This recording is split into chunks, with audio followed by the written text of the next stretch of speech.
Hello friends, जो आपको मेरी टेबल के ऊपर जो इंजेक्शन दिख रहा है बेलामाइल, जिसके अंदर साल्ट आता है B complex liver extract with vitamin B 12। ये इंजेक्शन आपके पशु में क्या काम करता है, कितनी डोज आप अपने पशु को देनी चाहिए, कौन सी डिजीज़ के अंतर्गत इस इंजेक्शन को लगाना चाहिए, किस डिजीज़ में आप इस इंजेक्शन का प्रयोग नहीं करना चाहिए, क्या ये इंजेक्शन आपके पशु में क्या साइड इफ़ेक्ट करता है या नहीं, ये इसके बारे में यानी बेलामाइल इंजेक्शन के बारे में आज आपको डिटेल से बताया जाएगा। तो वीडियो लंबी भी होगी, तो वीडियो को आप स्किप करके मत देखना, वीडियो को पूरी देखना। यदि वीडियो पूरी देखेंगे तो आपको बेलामाइल इंजेक्शन के बारे में पूरी सही और सटीक जानकारी आपको मिल जाएगी।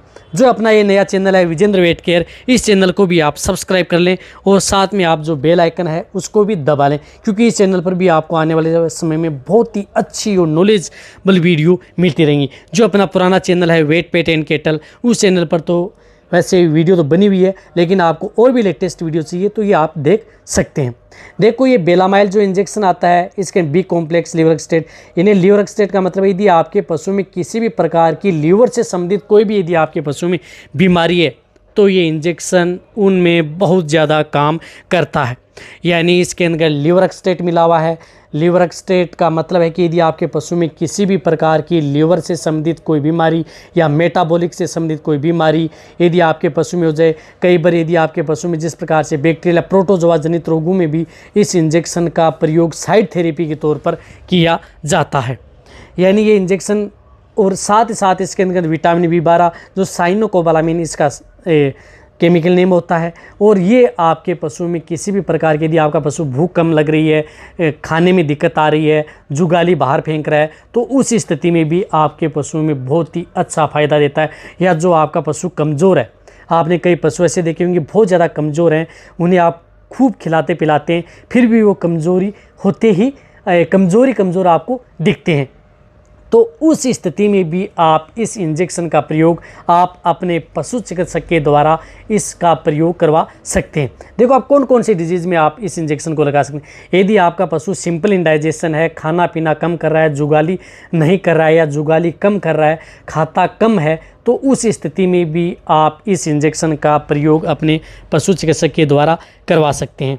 या यदि आपका पशु में जिस प्रकार से बीमारियाँ होती हैं, जिस प्रकार से यदि मिल्क फ्यूर होता है, तो उस स्थिति में भी आप इस इंजेक्शन को साइड थेरेपी तौर पर लगा सकते हैं। कीटोसिस डिजीज़ में भी लगा सकते हैं, या अदर जो कई प्रकार की जो प्रोटोजोआ जनित रोग होते हैं, तो उस स्थिति में भी कई बार इस इंजेक्शन को लगाया जाता है। क्योंकि यदि आपके पशु जिस प्रकार से यदि आपके पशु में पीलिया हो गया है, तो उसमें क्या है कि आपके पशु की जो लीवर है बहुत ज़्यादा ख़राब हो जाती है, तो उसके दौरान भी ये इंजेक्शन लगाया जाता है। कहने का मतलब है कि जो ये इंजेक्शन है, ये इंजेक्शन आप अपने पशुओं में लगभग बीमारियों में इस इंजेक्शन का प्रयोग अपने पशुओं में करवा सकते हैं।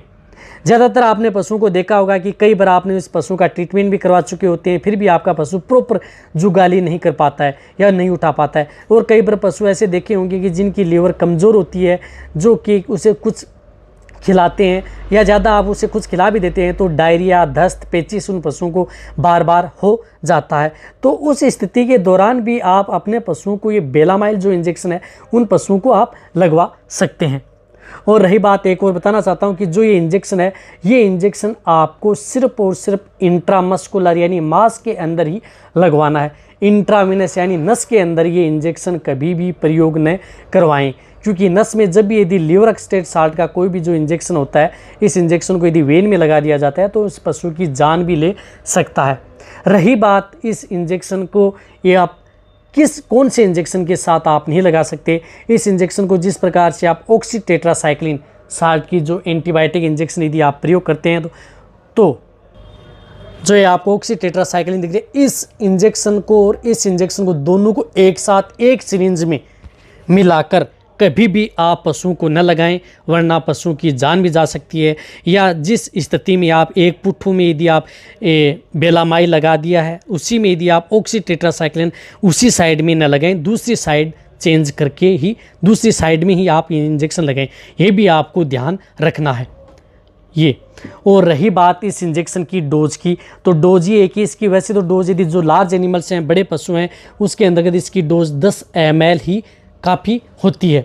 यदि आप 10 ml से यदि ज़्यादा आप अपने 10 ml इंट्रामस्कुलर, यदि जो बड़े लार्ज एनिमल्स हैं तो और जिन पशुओं का बॉडी वेट यदि 500 केजी से ज़्यादा है, जिनका बॉडी वेट बहुत ज़्यादा है, तो आप इसे 15 ml इंट्रामस्कुलर भी लगा सकते हैं। आपका एक कमेंट्स ऐसे भी कर सकते हैं कि सर ये इंजेक्शन 15-20 ml भी हम लगाते हैं।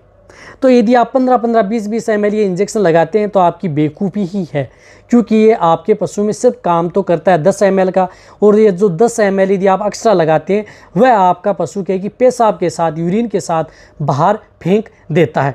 यानी ये जो विटामिन बी का जो समूह है ये पानी में घुलनशील विटामिन होती है। तो पानी में घुलनशील विटामिन का मतलब है कि जो भी इसकी डोज यदि आपके पशु में ज़्यादा लग जाती है तो वो आपके पशु में काम तो नहीं करती, बट नुकसान भी नहीं करती, साथ में आपको क्या है पेशाब के साथ बाहर निकल जाती है। रही बात इसमें छोटे पशु में इसकी डोज 3 से 5 ml इंट्रामस्कुलर ये इंजेक्शन लगाया जाता है। रही बात यदि आप प्रेग्नेंट, यदि आपका पशु प्रेग्नेंट है तो भी इस इंजेक्शन का प्रयोग अपने पशुओं में करवा सकते हैं, कोई दिक्कत नहीं, यानी प्रेगनेंसी सेफ है। ये इंजेक्शन इसमें लीवरएक्सटेट मिले होने के कारण इसके अंतर्गत क्या है, ये गंध भी आती है। जितने भी बी कॉम्प्लेक्स लीवरएक्सटेट इंजेक्शन आते हैं उसके अंदर गंध जरूर आती है। तो इसके यदि पशुओं का यदि दूध निकालते हैं तो दूध के अंदर भी सुगंध आती है या गंध आती है कई बार। तो जब भी यदि आप उन पशुओं का दूध निकाल करके कच्चे दूध का प्रयोग न करें, गर्म दूध का ही प्रयोग आप करें। और रही बात इस इंजेक्शन को यदि आपके पशु का जो टेम्परेचर यदि हाई हो जाता है 104-105 डिग्री फ़ारेनहाइट चला जाता है, तो हाई टेम्परेचर में आप इस इंजेक्शन का प्रयोग न करें, उससे आप बचें। जिस प्रकार से कई बार प्रोटोजोआ जनित रोग हो जाते हैं उसके अंतर्गत इस इंजेक्शन का प्रयोग जरूर किया जाता है, लेकिन वो किया जाता है पशु चिकित्सक के द्वारा ही। उस स्थिति में देखा जाता है कि इसके अंतर्गत लीवर पर क्या प्रभाव पड़ा है या इसके अंतर्गत क्या दिक्कत हुई है। तो उस स्थिति में यदि पशु का टेम्परेचर हाई हो जाता है तो उस स्थिति में भी ये इंजेक्शन कई बार उन पशुओं को लगवाया जाता है, लेकिन वो लगवाया जाता है पशु चिकित्सक के द्वारा ही, कि डायग्नोसिस करके कि इसमें लगाया जाता है या नहीं लगाया जाता।